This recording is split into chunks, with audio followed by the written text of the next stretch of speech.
यदि किसी बच्चे का 10वीं में या 12वीं में फेल हो गया है, वो किसी भी बोर्ड की एग्जाम में, चाहे सीबीएसई बोर्ड हो या यूपी बोर्ड हो या कोई भी बोर्ड हो, और या तो उसका कंपार्ट आ गया है या सप्लीमेंट्री आ गया है, तो उसे क्या करना चाहिए, इस वीडियो में आज हम इसके बारे में विस्तार से चर्चा करेंगे। तो इस वीडियो को ध्यान से देखिएगा, क्योंकि इस वीडियो में आपके एक एक सवाल का जवाब दिया जाएगा। हाँ, तो इसमें हम सबसे पहले चर्चा करेंगे ऐसे लड़कों के बारे में, ऐसे छात्र छात्राओं के बारे में जो कि अधिकतम 2 विषय में फेल या कंपार्ट होते हैं। मतलब कोई होता है ना, बच्चा 4 विषय में हो गया फेल कंपार्ट, कोई बच्चा 6 विषय में हो, 5 विषय में हो गया, 3 विषय में हो गया। तो यहाँ पे हम बात करेंगे जो बच्चा 1 या 2 विषय में, मैक्सिमम 2 विषय में फेल या कंपार्ट है, तो उनके लिए क्या रास्ता है। तो आपको मैं बता दूं कि ऐसे जो बच्चे जिनका अधिकतम 2 विषय में फेल या कंपार्ट है, वो टीओसी सुविधा के साथ एनआईओएस बोर्ड में या गवर्नमेंट का ही एक और ओपन स्कूलिंग बोर्ड है, इसके बारे में बाद में भी विस्तृत चर्चा करेंगे। BOSSE board, board of open schooling and skill education, इन दोनों में से किसी भी बोर्ड में टीओसी की सुविधा के साथ वो प्रवेश ले सकता है। अब आप में से कुछ बच्चे पूछेंगे कि टीओसी क्या है, तो चलिए हम टीओसी के बारे में भी चर्चा कर लेते हैं यहाँ पे पहले।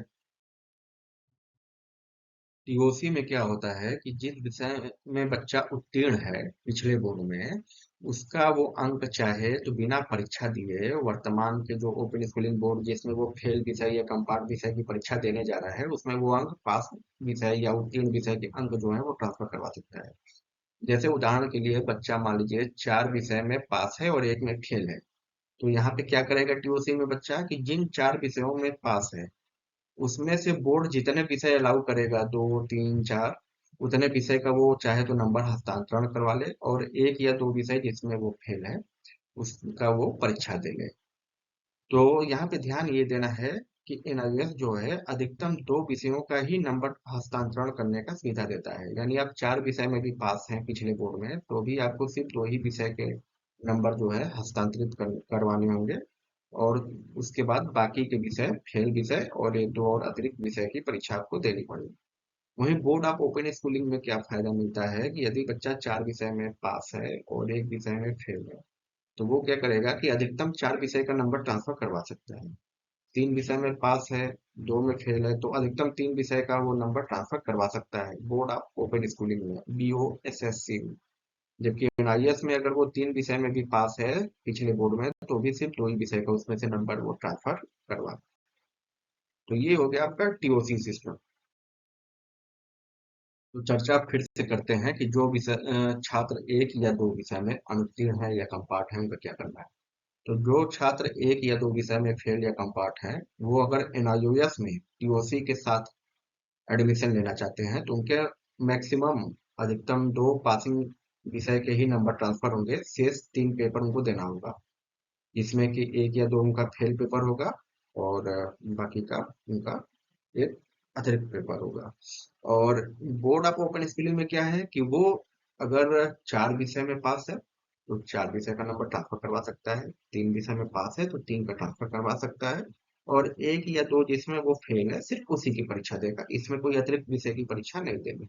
लेकिन एनआईएस में आपको हमेशा ध्यान रखना है कि अगर एनआईएस में आप टीओसी ले रहे हैं, तो भी आपको सिर्फ 2 ही सब्जेक्ट का टीओसी मिलेगा, बाकी 3 पेपर तो आपको देने ही देने हैं। अब बात करते हैं कि जो छात्र मार्च अप्रैल में आयोजित परीक्षा में फेल हो गए हैं किसी भी बोर्ड के, वो टीओसी सुविधा के साथ कब परीक्षा दे सकते हैं।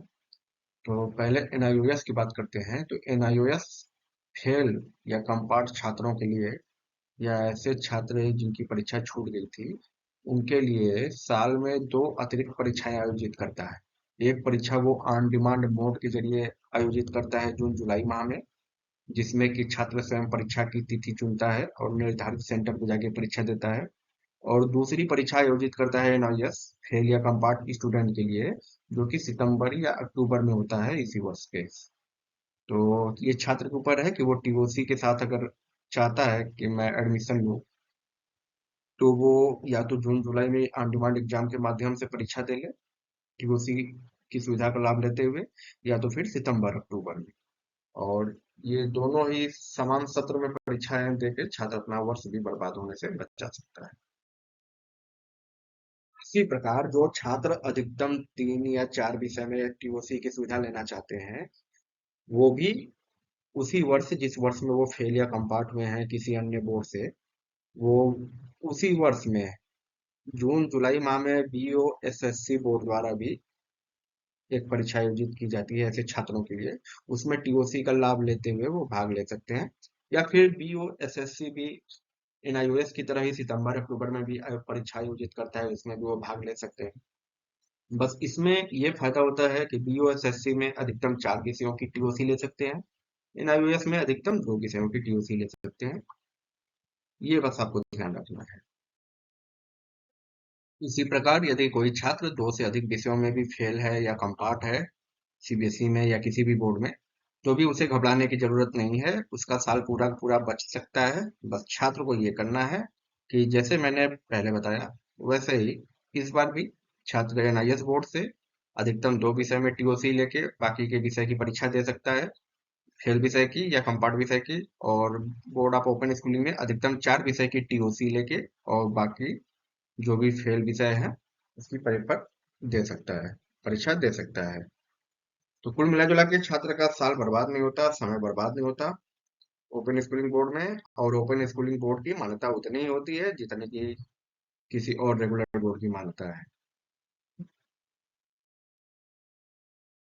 और छात्र यदि 2 से ज्यादा विषय में भी फेल या कम पार्ट है और टीओसी सुविधा के साथ अपना परीक्षा देकर समय या साल को, सत्र को बर्बाद होने से बचाना चाहता है, तो जैसा पूर्ववर्ती में बताया था वैसे वही नियम इस पे भी लागू होगा। 2 से अधिक फेल विषय या कंपार्ट विषय में भी, कि अगर आप 2 से कम चाहे 2 से अधिक जितने भी विषय में फेल या कम पार्ट हो, आपको अपना सत्र बचाना है, तो आपके जून जुलाई में भी एक परीक्षा लेती है एनआईएस उसी सत्र के, ऑन डिमांड के जरिए उसमें आप भाग ले लो, या तो बोर्ड ऑफ ओपन स्कूलिंग जो परीक्षा लेता है जुलाई में, उसमें आप भाग ले लो। अगर जुलाई परीक्षा में भाग नहीं ले सकते दोनों बोर्ड के, तो फिर आप सितंबर अक्टूबर परीक्षा में भी भाग ले सकते हो। दोनों ही बोर्ड सितंबर और अक्टूबर में भी एग्जाम कंडक्ट करते हैं, परीक्षा आयोजित करते हैं ऐसे छात्रों के लिए जो कि 2 विषय में या एक विषय में या 2 से ज्यादा विषय में फेल या कम पार्ट हो। तो उम्मीद है आपको ये जानकारी पसंद आएगी, और फिर नए वीडियो में मिलेंगे नई जानकारी के साथ।